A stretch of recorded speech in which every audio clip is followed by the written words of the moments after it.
Dominic Brightmon. Dom is a Baltimore celebrity. He's almost 30 years old. At 21, he had some tragedy happen. He worked at a library before that. Some tragedy happened at 21. He turned things around. He's written 3 books. He's a very, very successful podcaster. He does 3 episodes a week, over 400 episodes. Interviews authors. He does self help like I've never seen. Really enthusiastic, great, great inspiration. I talked to him, time went by so quickly. He's just a really, really great young man. I hope and I wish there's more just like him. Really, really enjoy my conversation with Dom. I hope you like it too. Thanks for listening. Hi, I'm Joey Pinz. People ask me, how did I lose 130 pounds? The quick answer is always discipline. I started my business, wasn't paying attention to my health, was eating too much, drinking too much sweets. My daughter was born. Next thing I know, I'm pre-diabetic, I have hypertension. I knew something had to change. Discipline. I, like many of you, have faced many challenges in your career, in your family, in your life, in your faith. How did you attack them? How did you approach them? How did you solve them, hopefully? It all had to have some degree of discipline. I'm also asked, how did you found and start a tech business that lasted over 25 years? Discipline. I was committed to it, enjoyed technology, didn't enjoy some aspects of it, but knew it was necessary. Discipline. Our podcast mission, how do we use discipline to better ourselves and society? Join me, please, as I talk to interesting people and discuss how they use discipline in their family, in their passion, in their careers, and how it helped them. Our podcast vision, growth through learning from others. Joey Pinz Discipline Conversations. It'll be light and serious. Join us, please. Thank you for consideration. It's so nice to meet you, Dominic. You go by Dom? Yes, sir. Dom is easy. I go by Joe. I feel like I'm talking to a. That's right. I feel like I'm talking to a Baltimore celebrity. Maybe not Baltimore celebrity. I wouldn't even call myself celebrity, but I'll take it. My goodness. I mean, you're such a young man and you're an author. Your podcast is, top 10, 3 years for self-help. You've written 3 books. You haven't broken 30 years old, right? At least for another 2 weeks. I see. I see. You wrote Going North when you were 23, I believe? Yeah. My God, 7 years. Wow. Yeah. So that term going God. north, I'm not familiar. I've kind of heard you talk about it in some of your videos, but perhaps you can expand upon it. Going north. Oh, yeah, sure thing. So the going north philosophy actually started off as a joke, funny enough, because I like to be literal with people. And one day a colleague was like, "Hey, Dom, how's it going?" And just being a little bit of a smart aleck, I'm like, "Oh, I'm going north."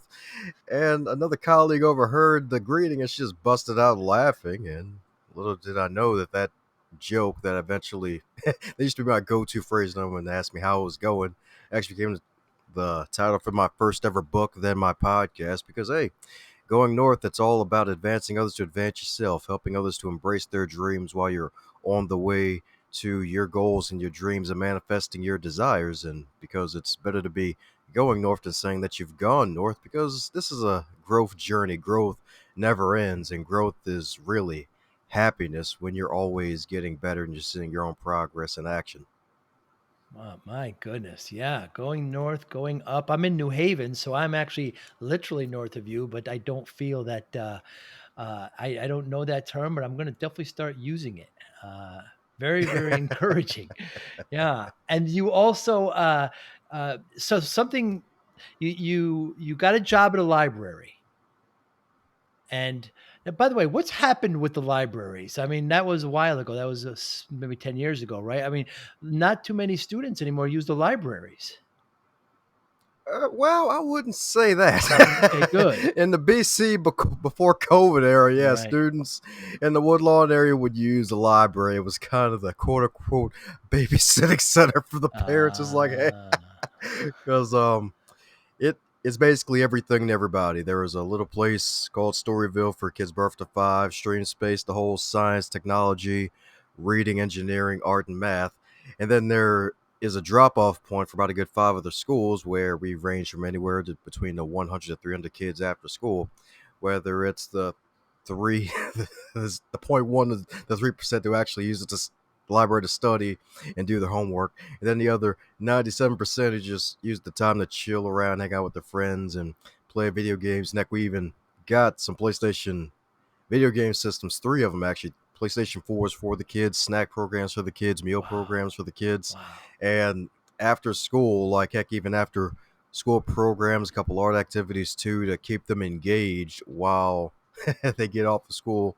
For those who don't have their ride arrived to the library home yet, or for those who are a little far away, they don't have the ride home yet, or for those who just want to hang out with their buddies. So, yeah, believe it or not, it's one of those rare occasions, one of those diamonds in the rough. Hmm. Very interesting. And through that, you just developed this love of reading. Oh yeah, oh yeah. It actually took a few years. Actually, it was back in the year of 2012 where the folks in the U.S. of A. lost Twinkies for a month instead of the world ending. That wonderful end time prophecies that we like to have every year. It's like, oh, the world's gonna die. It's gonna explode. And yeah, of course, it happened again. Where it's like, oh, they're wrong again. And instead of losing Twinkies, I basically found personal development and growth, because the thing about being in the US of A with grade school, they give you books to read that you don't like to read and Hmm. eventually make you hate reading. And I kind of hated reading a bit because of all the stuff I was given to read. But after getting into college and that wonderful year of transformation, and then finding my own New Year's mantra of reinvention, aka rebirth, basically setting a goal for myself to read at least 50 plus books every year to really grow myself, grow my mind, and take massive action in my life. It's been one heck of a change. So that's really what led to just the reading, was just finding that love of reading again through actually reading books that was applicable to what I wanted to do in life. And that was just to get better and not butter. Hmm. I heard you say that. Get better and not butter. Please explain. Oh yeah, it's one of my go-to lines because folks like to say get better and not bitter, but I'm like, hey, butter melts when it's hot, so I'm sure we don't want to be putting cakes. I don't want to be putting the cake. Butter melts when it gets hot. Okay. Now I heard you say it a couple of times in some of your videos, and I didn't. I said, let me ask him about that. Another great phrase you have: advance others to advance yourself. Oh yeah, that's right, advancement. Yeah, it's all about going north, all about advancing, and heck, even comes from, well, probably one of my favorite books of all time, The Science of Getting Rich by Wallace D. Wattles. Wonderful book, I believe, chapter 7 or 9. It talks about the advancing man philosophy. And don't worry, it applies to women too. Hmm. It applies to women too. And the thing is, it's really about making sure that the advancing personality is someone who's in business, but they don't seek to really build their business by being selfish. They go into rooms seeking to help out other people. Hmm. And when I read that chapter and hours of listening to the legendary late great Zig Ziglar with his wonderful phrase of, or wonderful quote, is that if you can have everything in life you want, if you will just help enough people get what they want. And I'm like, wait a second. Like, that's basically what that Zig Ziglar quote is all about. And then I'm combine the two and realize, wait a second, advance others to advance yourself.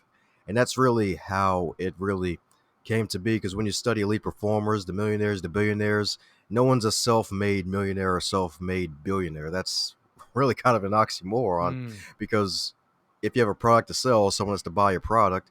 If you learned how to sell, most likely you learned it from someone else. And if you didn't have a teacher and you're able to somehow, some way, miraculously learn it by yourself by making a bunch of mistakes, someone else still taught you because you had to learn how to deal with rejection. So the phrase self-made is basically a lie. No one's self-made anything. It's like, because someone had to buy a product, someone had to help you continue to build your business, because the thing about business after a while is that you're going to need a great team to help you out. And if you really want to get to your next level, heck, even the legendary Tony Robbins, listening to one of his audiobooks a few weeks ago, one of the lessons that still stuck with me is how he grew his business by getting a team, because he does best when he's on stage and he can do the other stuff. He learned it, but that wouldn't help him to be at his best. You have to be able to have the right people around you so where you can be your best, do your best, and put out your best work, because when you have a team around you that can cover your weak spots and your blind spots, you can keep your eyes focused forward, advancing north to where you need to go. So that's really what is really all about, just really all about. So yeah, advance others to advance yourself. Wow. I like the way you pulled that all together like that. Just like just like any artist would receive inspiration from different sources and they pull it and they make it their own. You've done the same thing, Dom. Very impressive. Now you had a couple of very big events happen when you were 21.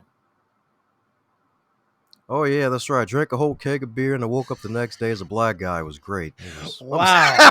I must have misread that. I didn't see that. I've got a million questions. What kind of beer?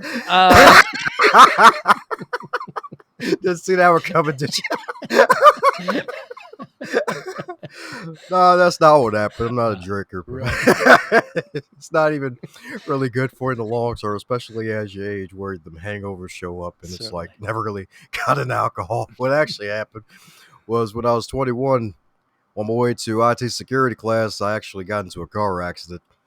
In an attempt to make a left turn with my car, about to get on the freeway, and darn brake jammed on my car, and then out of nowhere slid into the curb, and then wheel came flying off the car, and had no injuries, thank God. But there was still some psychological damage of the fact of like, wow, really? I freaking crashed my car here. Like, dang, what kind of birthday gift is this? And looking back, it's actually probably one of the greatest birthday gifts of my life, because it shows that when it comes to things, when it comes to moments in this life, you could lose at any moment. You can be delayed at any moment. And if you can live through anything like that, like a car accident, like heck, even a lot of cancer survivors out there, through any sickness, any moments like that, you still have someone to teach, inspire, mentor, and help them to grow as a result. And one of the key weapons in a speaker's arsenal is stories, especially stories from their own life that can inspire others to live their life at a higher level. And just that one moment right there, just the car accident itself, really became one of my main stories to inspire others. And funny enough, I was on another podcast. It was about 2019 or 2020, one of those years. And the host actually mentioned, like, hey, looks like you're in good company, because Brendan Burchard, too, actually got into a big old car accident. He's doing well, too. So this seems to be a trend. And I'm like, wow, you got a good point. That doesn't mean go out and crash your car today so you have a story to tell others when you're on virtual stages or a stage. But I'm just saying, your mistakes can be a message for the future. Your moments where you're feeling down can be moments to help others gain momentum for what they need to get out of life. And it didn't even stop there, because a couple weeks later, I had a part-time job at the library. Gotta love the library references. Yes. And my boss called me in for a meeting, and she was like, hey, you're screwing up in all these different areas, because again, with that mental damage of being shell shocked and rocked, led to the personal stuff going into my professional life, because I was a full-time college student at the time and part-time employee. And it was the start of my time caregiving for my dying father, who also had Alzheimer's, that we discovered a couple months before the accident. And just all of that compound interest of just pain and just setbacks and all these moments were compounding on me.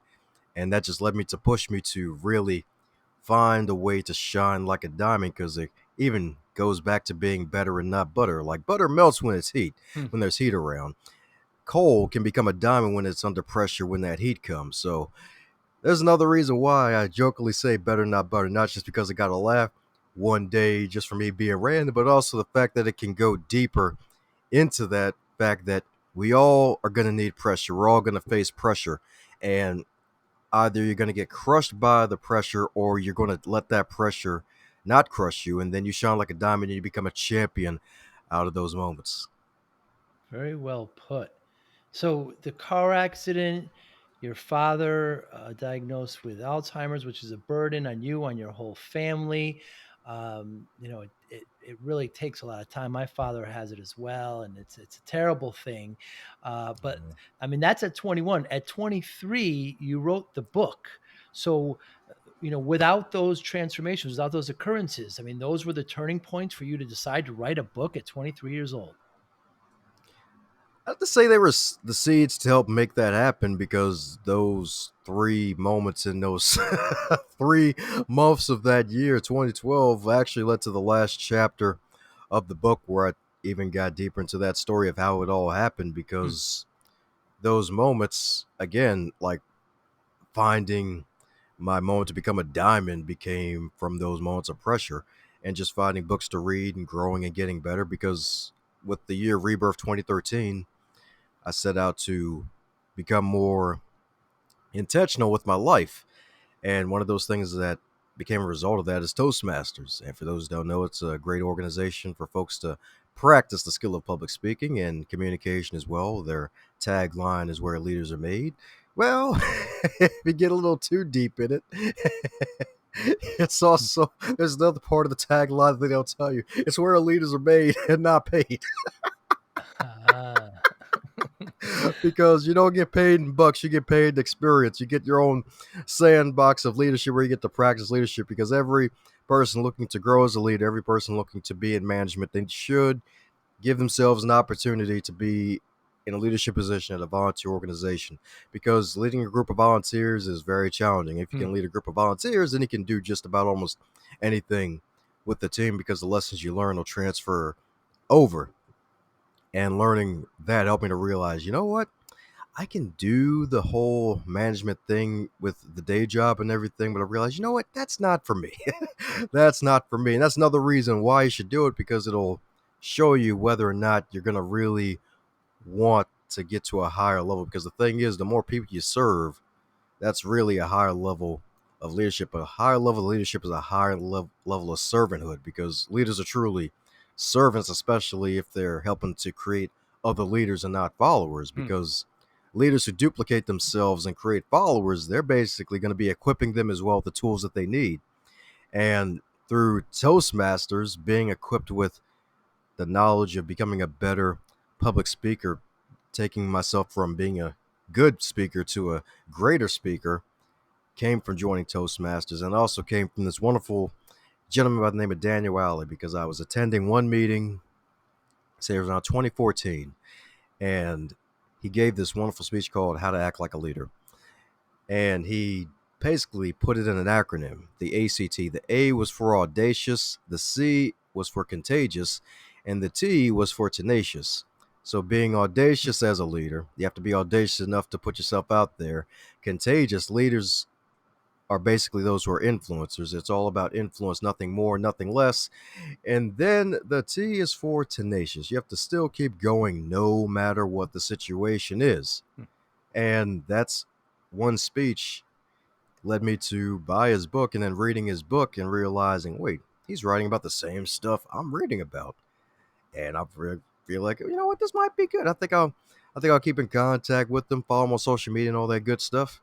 And little did I know that that moment of seeing a fellow millennial speak who was a couple years older than me inspired me to write a book of my own. Eventually, later, that became Going North: Tips and Techniques to Advance Yourself. Wow. And you mentioned ACT. You have a lot of. You have rave. You have you have top 5 ways of becoming a great leader. Is this a good way to memorize and good way? These days with the culture that we're in, people want to see top lists, want to see quick lists to get to a certain place. It seems like you employ that really really well. Oh yeah, definitely, definitely. It's it's easy for both parties because bullet points are great. They get to the point Mm. quick, fast, in a hurry. Acronyms are also great as well because folks love acronyms because it's easy to remember and we could all use mnemonic devices to make things a lot easier. And plus, if they can relate to other things like the rave method, like positive mental attitude, you think of maybe a rave party with some glow sticks and some shiny lights. It's like, yeah. a wonderful party and all that good stuff. So yeah, and heck, even news crews and like media folks, they love quick takeaways for folks that they can take away and use as little points for the screen because that's something that folks love. If it's something that's easy to remember, especially nowadays in this era of information and high attention management, then Hmm. yeah, that's a good reason to do it, and that's why I employ them in my life on the daily. So yeah. And your podcast, Going North, I mean, you do 2 shows a week. You have close to 400 episodes, if I'm not mistaken. I mean, that's an incredible ontaking.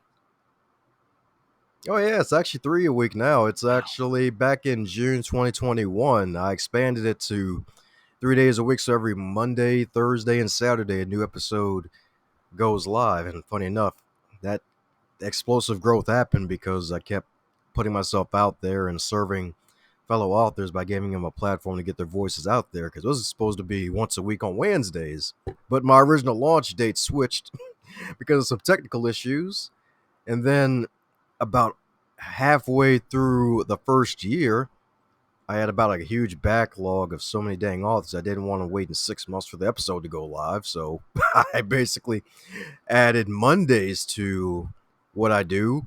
And I noticed that a lot of top podcasters that they usually post on Mondays, Wednesdays, and Fridays, and usually 3 days a week. So I'm like, you know what? I'll just go ahead and do Mondays if they don't catch it on Monday. Tuesdays are always great, and Saturdays it'll still be out there regardless.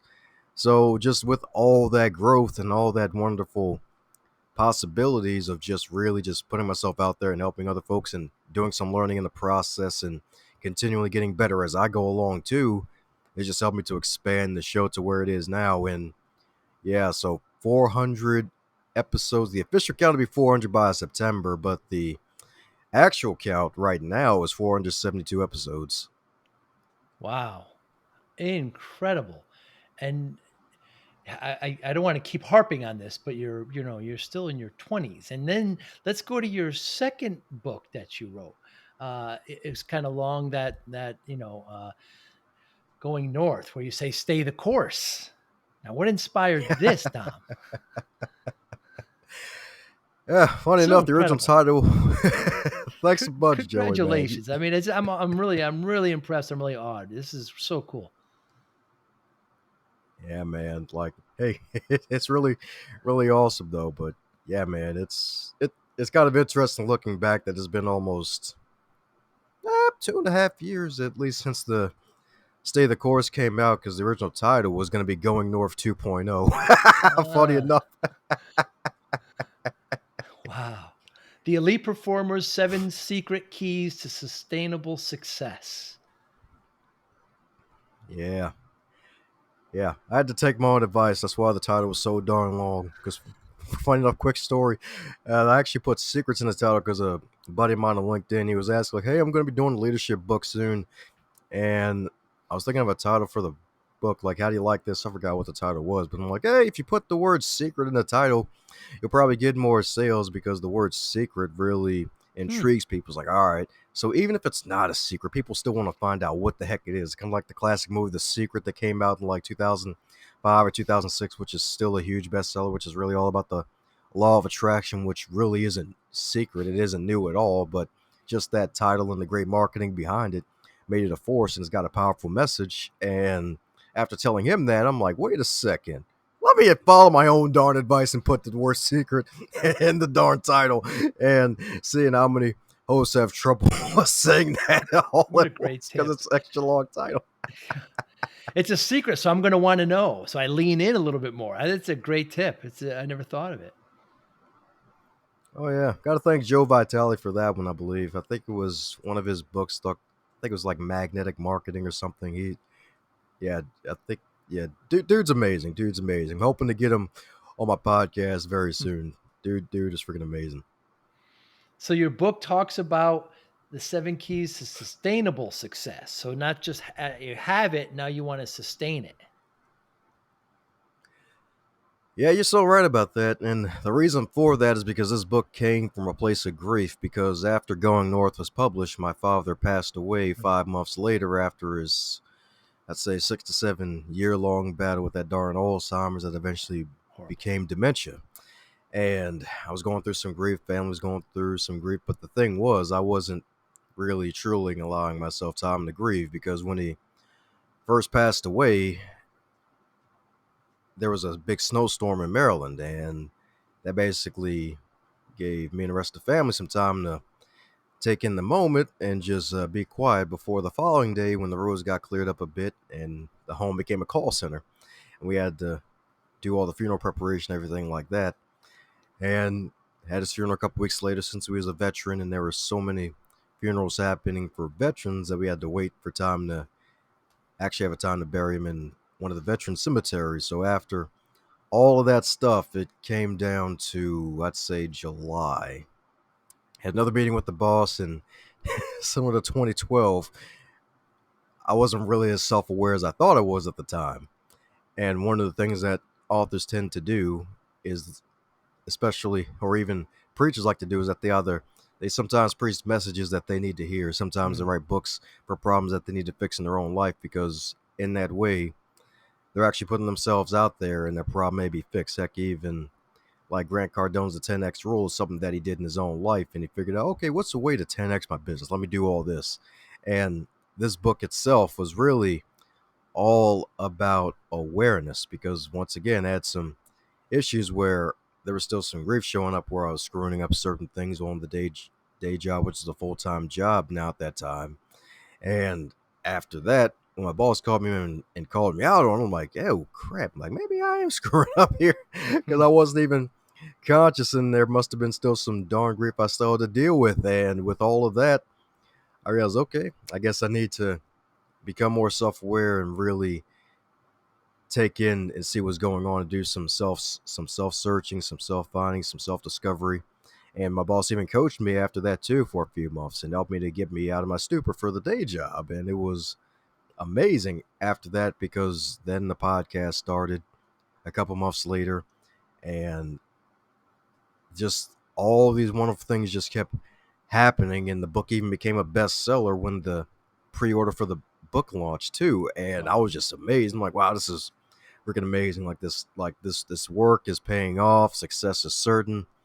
And just the main theme of the book is awareness, especially self-awareness, because self-awareness is the major key. And then there's about 7 other keys. And like, there's even a secret 8th key in there that's even in a bonus chapter for the end of the book, for those Hmm. make it to the end of the book. And just from interviewing a bunch of high performers, studying high performers, and those who are elite in their fields, and those who get things done. And that's the thing, like, elite performers are those that give immense value, that contribute a great deal of success to the companies that they work for, even if it's their own company as an entrepreneur. So if you yourself are giving great service, satisfactory, above satisfactory, high level, world class performance service to those around you in your business, whether you're employed or not, you yourself are a high performer. Hmm. And just really just taking all of that in and realizing, wow, so this is what's going on. And that just helped me to really get a little more self aware within myself, and then putting my findings out to the world, even when there's a million other voices out there. Because for anyone listening right now, you may feel a little apprehensive with the whole imposter syndrome, which is also big nowadays, is the fact that sometimes, even though the same message may be out there, you yourself may have to tell it or say it in a different way, that someone else will be able to receive it the way they need to receive it. Because even though the same messages have been traveling throughout generations, someone may need to hear your spin on that particular message so it'll finally click for them. Very interesting. And how do you, excuse me, how do you write down? Do you pencil and paper? Do you word and processor? How do you write? Actually, both. So the first one was a lot more pen and paper involved, so Hmm. that way I could edit twice and look at my writings and be like, "The heck was I smoking?" And I don't even do drugs. Like, the heck was I smoking when I wrote this? And I'm like, all right, I'm glad I edited it, and I'm glad I had editors too, because that's really where the magic happens for books, is the editing. That kind of the whole self-made is a lie thing. You need a team around you, and just also inking it when I think it. Another Hmm. tip from one of my mentors is ink it when you think it, because you have to be open to ideas around you, because sometimes there's a lot of writers who say, hey, you have to write every single day Right. and you have to do the work enough to where the muse will meet you. And sometimes, in my case, the muse met me at random times. I have random thoughts doing other things. Hmm. Like in the middle of summer, I was working out. I had a CrossFit session on top of a kickboxing session for 2 hours. And after I was done, it looked like I just came out of being baptized out of a pool because I was sweating that much. And little did I know, as soon as I got in my car, I just had an idea that eventually became the last chapter for Stay the Course. All because getting the blood flow, getting the blood working, and staying in motion helped me to actually have ideas come to me. So that's another thing for anyone doing anything like content creation related, is to always be open for ideas to come to you and make sure you ink it when you think it. So that way it sticks with you. Heck, even in the middle of the night, if you have a crazy dream or an idea, you better write it down because it sure as heck ain't going to come back to you when you wake up later. Ink it when you think it. Fascinating. Is writing art or science? I'd say both. Definitely both. There's an art to writing because there are those who get these master's degrees in English and they know the fine art of writing. And then there's a science of writing with the technical writing, especially with copywriting as well, where there's a certain way where you have to make sure, like with copywriting, you have to write for the person. If it's like a research paper, it has to be for a professor, or heck, even like for dissertations, being able to defend your writings and your findings. So I'd say it's both an art and a science. Very interesting. Do you think it's more one than the other, or you think it's equal? Now you're writing nonfiction, so does that play into it? I'd say yes, it does play into it, because if I cite certain things, like a certain study that I noted in Stay the Course, a sleep study they did back in around 2008, where the US of A alone lost about a good $50 billion in productivity because people were having sleeping issues with insomnia and everything. And of course, that was a crazy year to boot with the financial collapse and everything. And just with all that money lost, it's like, yeah, I got to cite certain sources. I'd say that's the science piece of it, but also the art aspect as well, because I got some preachers in my family, and a lot of my writing is basically from a lot of my talks that I've given as well. So Hmm. for me, I'd say it's definitely on the art side, and the science come in just to back up my claims and my findings, because in this era where you have to fact check a lot of things, and Photoshop is like level 99 for the Hmm. video gamers out there who might be listening. It's high level, and you have to really be on your P's and Q's nowadays, and folks are ready to try to debunk you and all this other stuff. And you really just have to study to show yourself approved of what you're teaching, speaking, and preaching to other people. So for me personally, I'd say it's an art. I'd say a little bit more on the art side, since it's mostly me expressing myself. But yeah, this it's still definitely both. It depends on the writer, but for me personally, definitely on the art side. Very interesting. I talk to people a lot about discipline. I've had challenges in my life, and when I tried to turn them around, I lost a lot of weight, for example, and people ask me how you did it, and they want these one word little secrets, like you said, and the simple answer is always just discipline. I was pre-diabetic. My daughter was born, and I'm not going to be around for her. So that kind of Mm, come to Jesus moment. So I needed discipline, and so I worked out every day. I cut everything I did in half, and I lost a lot of weight. Did some triathlons. I did CrossFit, like you mentioned. So I mean, there was a point in your life with those tragedies that you had when you were 21. Other things have happened. You wrote. We didn't even talk about your third book, by the way, but doing your podcast. But all of that has to have a large degree of discipline, Dom. amen. I agree with you 120%, man, because discipline equals freedom. As a classic book says, discipline equals freedom, because it's so darn true. Because when you're disciplined, you get things done and you really keep your nose to the grindstone, especially when you're focused on getting something done.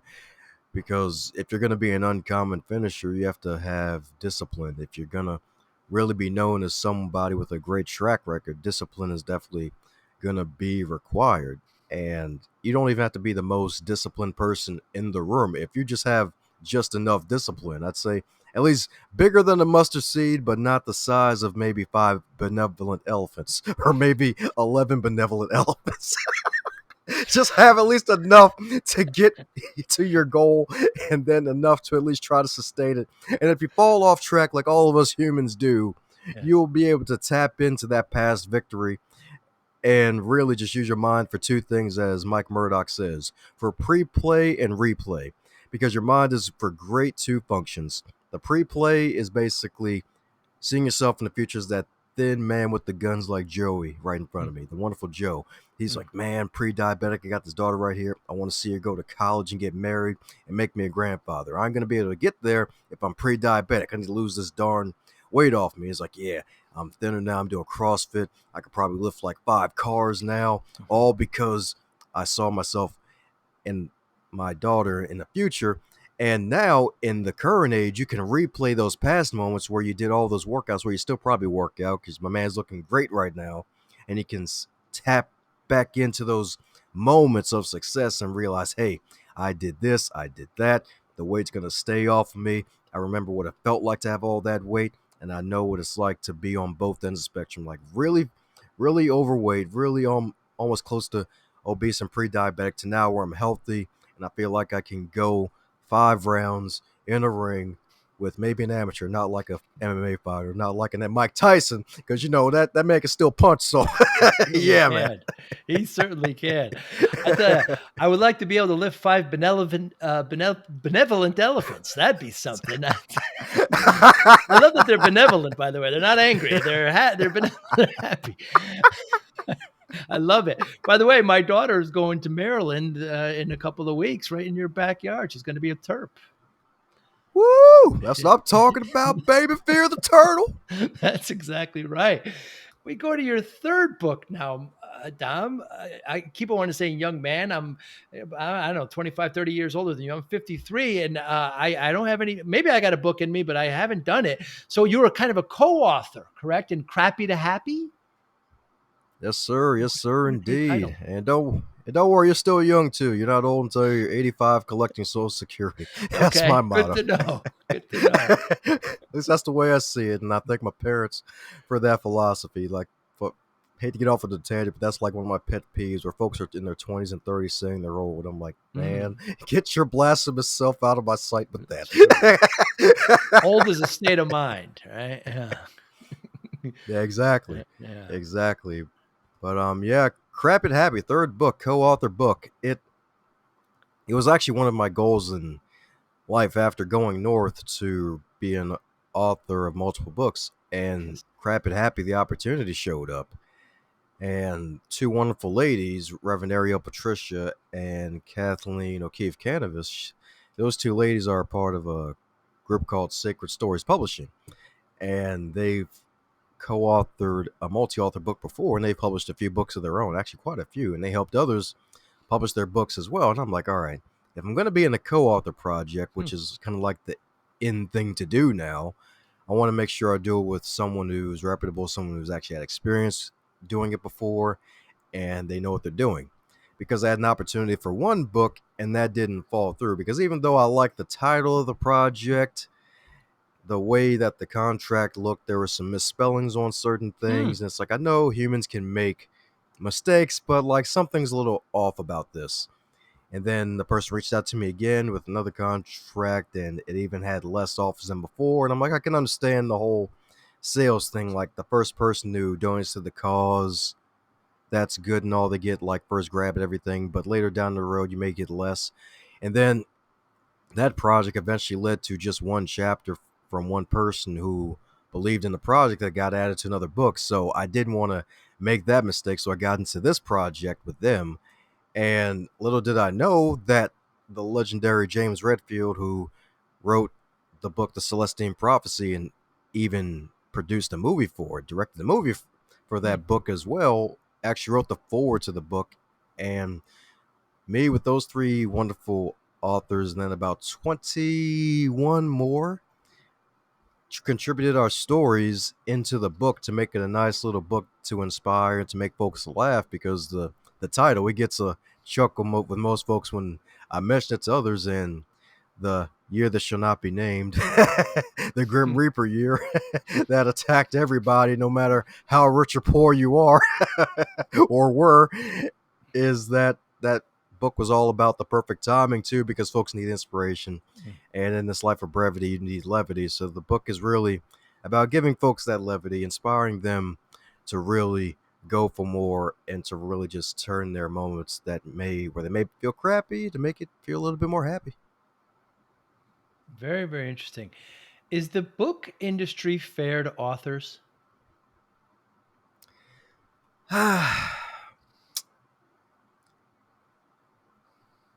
It depends on what part of the industry. Really? From depends on what part of the industry. I'd say over.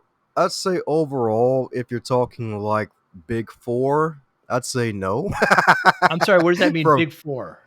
big four, like the Penguin, the Oh, like the big publishers. four companies, I see. the publishing companies, the Penguin Random House, the Wiley Publishing. Like nothing against them personally. I got nothing against them personally, but just from sometimes where I can understand it too, where some folks they may reject certain manuscripts, and also the fact that nowadays the process is so much longer and slower compared to nowadays. Because if you're, because there's advantages and disadvantages to both. Because if you're able to get a book with a publisher, you get an agent, and they like what they see, and they see that you can really market it, especially nowadays on social media. If they see you have a following already, then they can get you access into more bookstores than you probably would get on your own a lot quicker.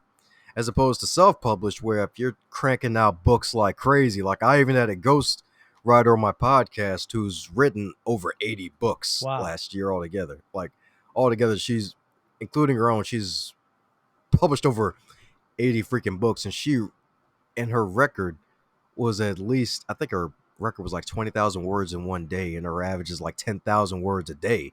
And I'm like, dude, that's peak performance ghostwriting.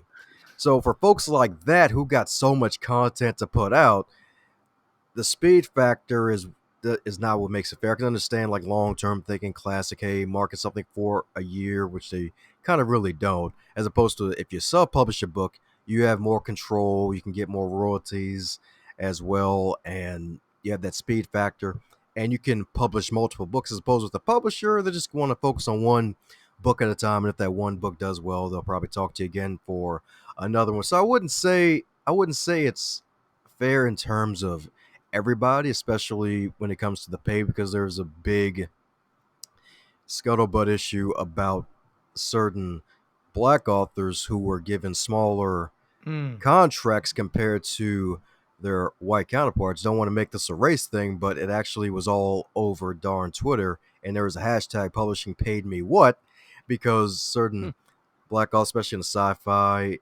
genre and different genres, get paid a lot less, like maybe $50,000, or maybe if they're lucky $100,000, compared to some folks who maybe even got $1 million signing bonus, just Wow. to compared. And if you read both of their books, the quality of the actual storytelling is a stark difference. So from that perspective, I say it's not fair, but hey, life's not fair too. That's the other thing too. Because the thing is, you could be the hardest working person in the room, and you can have the best mousetrap, metaphorically speaking, as a business owner. But if you don't know how to market yourself and advertise and get yourself out there, if you're that shy, quiet worker who can outwork everybody, then you're not going to get known. So that's the other thing too, we have to remember too, because if life was fair, I guess everybody would have the same amount of money. We wouldn't have to worry about money, and we wouldn't have to worry about anything at all. We'd all be healthy individuals, and we wouldn't have to worry about getting fat or whatever. And we could, like, everybody would basically have everything in life they want, and we might even have, I don't know, maybe more peace in the world, maybe, just a little touch of woo woo right there. But yeah, Would be great. the long story, a long answer to your question, I definitely say no. Interesting. And how has technology played a role? Because, I mean, roughly speaking, your books, how many are read digitally and how many are read in print? Do you know? Yeah, I've actually sold more in print than digital at this point, Interesting. especially in BC era before COVID, because even though digital's nice and fast, I'd have to say like bulk orders have paid off when it comes to schools and heck even churches as well. When I've giving talks, and folks wanted to buy my book after I was done speaking, and that's really the key for any author. Like heck, even a guest on my show, Michelle Chenoweth, who writes modern day Bible stories, like her, a lot of her books sell after she goes to speaking events and she speaks and she shares her wisdom. So if you share your wisdom, folks are going to want to take a piece of you, metaphorically speaking, of you after they're done hearing you speak if they enjoyed what you heard. Another reason why back of the room sales are always great. And it's going to be a fabulous day when we get to return to that, hopefully, because it seems Yes. like different parts of the world, the pandemic's like, nah, fam, y'all humans want to be human, but dang it, I'm a virus. I'm going to stay out here. That's very true. It seems like it's got that exact attitude. And so when you go independent, you have to kind of hit the bricks and do these kinds of, events and bring printed copies. Because if I go to an event and see somebody, hey, your book is there, I'll go pick it up and even get it signed. It just adds a little bit more. But I'm very much into technology. I listen. Do you do audio versions of your books? Yeah, I mean, I listen to books a lot more than I read, unfortunately. If I do read it, I do generally read it digitally. I wonder if that's the Well, I agree with trend.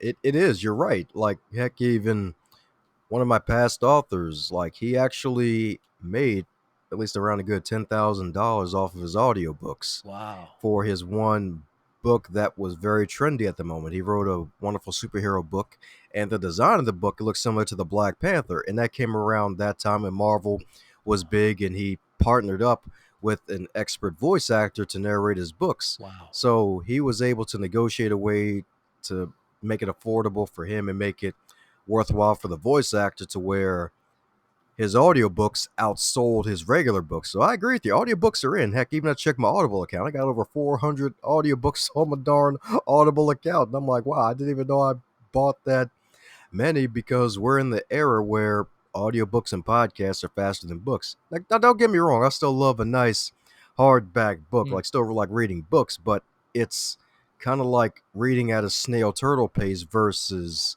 a rabbit or heck even a Ferrari because you can even up the speed Yes, you and you can. can ultra learn and you can speed it up or even slow it down to your liking and you can pick up the content a lot faster. So yeah, I agree with you, man. So if it's really great. Like I still love old fashioned reading a book, but also the thing is like, hey, you still have to get with the times. And also the fact is if you have an audiobook, you can also reach some blind readers too if you don't have your books in braille. Because that's actually something else that happens to other guests on my show where her mystery novel was sold to a couple along with the audiobook because her husband because the person who bought the book, her husband was blind, but she could see, so they could read the book together. So that's another reason why, yeah, technology is so great nowadays for your books and your business. It's true. And unfortunately, we see the demise of we see bookstores, we see the one or two big ones that we know. And then, in New York City, which I frequent, they got the great Strand, which is a very old, bookstore. But we just see those small town bookstores are just gone. Yeah, it's It's sad to terrible. see. Yeah. Sad to see, man. I guess that's why I mentioned about libraries earlier too. It just seems like a lot of technology has replaced so uh, the building and the library itself is still strong, but there's just a lot more technology in there. They're not. I would assume I haven't been there, but you know this better than I. Oh, yeah, that's the thing. Like libraries had to pivot, as the classic buzzword from the year that should not be named. Is that books had to pivot, and the thing is, like libraries, especially public libraries, are community centers more than anything else. Mm. Because yeah, we still have books, but we don't have those old darn card catalogs collecting dust and all that paper and whatnot. So we have really more space for folks to get work done because a lot of folks, especially during the pandemic, like public libraries, they had to really pivot. So using some of their budget to buy more Wi-Fi hotspots for customers to be able to check out and take some Wi-Fi at home because not a lot of people have high-speed internet. Mm. Extending the Wi-Fi to reach the parking lot to cover the whole parking lot. So if folks wanted to come out of the house for a bit and they needed like internets and Wi-Fi to use their computers, their laptops, they could do it. Heck, even offering rentable Chromebooks to check out to customers too. Like we Wow. actually, at least in the Baltimore County area, we bought at least a good 2 to 300 extra Chromebooks to add on to our original 150 that we bought around a good three Wow. 3 or so years ago, and the demand is high. So the thing is, like, yeah, libraries are filled with gold through the books and the information, but also it's a great community center. Heck, even from a non-technology but technology aspect, we even became a distributing place. A few of the libraries, about a good, let's say, 6 or 9 out of the 19, became spots where folks can pick up meals for their kids. Because another thing too is that in certain neighborhoods, a lot of kids, their meals, they would get them at school. And if they didn't get them at school, sadly, they may not be able to get them at home. So being able to also take meal programs and use those as spots to deliver free, basically hold some free meals for some kids to be able to pick up so the kids can eat too. So yeah, man, yeah, it's definitely a requirement to basically shift, grow, and reinvent yourself as you go along. Because even though you may be known for one thing, there are these other things that can help you advance to your next level. Fascinating. I had no idea that libraries were becoming community centers. That it only makes sense. You could learn, you could educate there. What is the deal with that Dewey Decimal? Is that still around? Listed the Baltimore County area, a couple others for nonfiction books. It does for the graphic novels, the comics, fiction books, kids first chapter books. We don't put the Dewey Decimal for that. Just the nonfiction, just the regular nonfiction like that. It's not as bad as you might think. I actually don't remember it. And I remember also you're a big, big advocate on meditation. Yeah. Yeah, man. Yeah, you definitely right. I'm definitely an advocate for it because the thing is, meditation, you don't have to put on an orange robe, some prayer Hmm. beads, and shave your head bald. Now, granted, I ain't got that much hair anyway, so it wouldn't be a problem for me if I did it, but I still wouldn't do it. And the thing is, with meditation, all you need is a good 5 minutes. Yeah. And that's the thing. You don't need like a whole day. You don't need an hour. You don't need a half an hour. You can get to those moments. I've had days where I've meditated for a whole half an hour, sometimes 45 minutes, just to let those thoughts flow and go. And heck, even just to be, just sit down and be. And I've decided to use my snooze button as what I call the sensational moment of silence button because it'll allow me that time to really sit up, give myself some time to sit and meditate to clear my mind because you have to really give yourself the gift of solitude before you masterfully serve the multitude. Hmm. Hmm. I have to let that soak in for a second. Yeah. The more great people I talk to, the meditation comes up, breathing comes up, how it just increases performance, just learning how to breathe correctly. We learn that in yoga, but there's just so many things that we can do, free things, by the way, that don't cost money. They just cost a little time that can really help improve our life and well being. Oh yeah, man. There's so many resources out there. Like YouTube's your friend. It's Right. also a black hole too. Right. I'll say that You can go much down the too. rabbit hole there. Yeah, absolutely. Absolutely. Well, Dominic Brightman, you are an inspiration. You're I really really pleasure to talk to. You're Baltimore celebrity. I mean, what you've done, and so what's coming down the road? I mean, you're going to be 30 in a couple weeks. What's on the horizon? Man, what's on the rise? I'm going to try to claim the decade, not the year. That's right. I'm going to Ah, claim the decade and not the year. So definitely going to be turning up some things. Definitely more books are coming out. Definitely going to get into the online course part of the world. Release some online courses as well because it's a multi-billion-dollar industry. And not to mention, it's another way to help more people and serve mm, more people too. Because even though the pandemic, even though it doesn't seemingly go away, we're still going to find ways to readjust and advance no matter what. mm. And folks are still going to want to stay home a bit and get some online courses and be on the go and keep their learning mobile.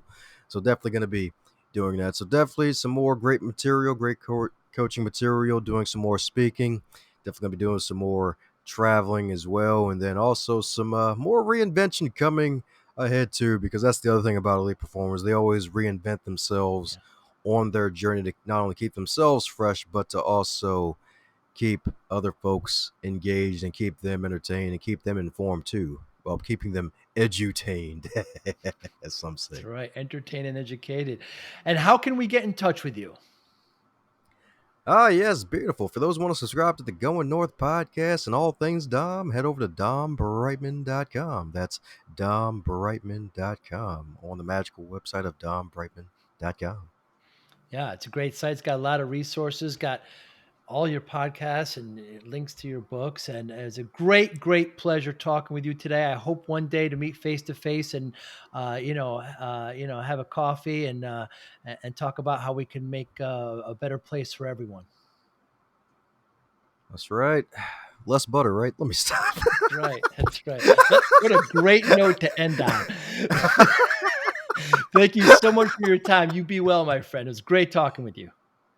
You too, Joe. I appreciate you. Take care.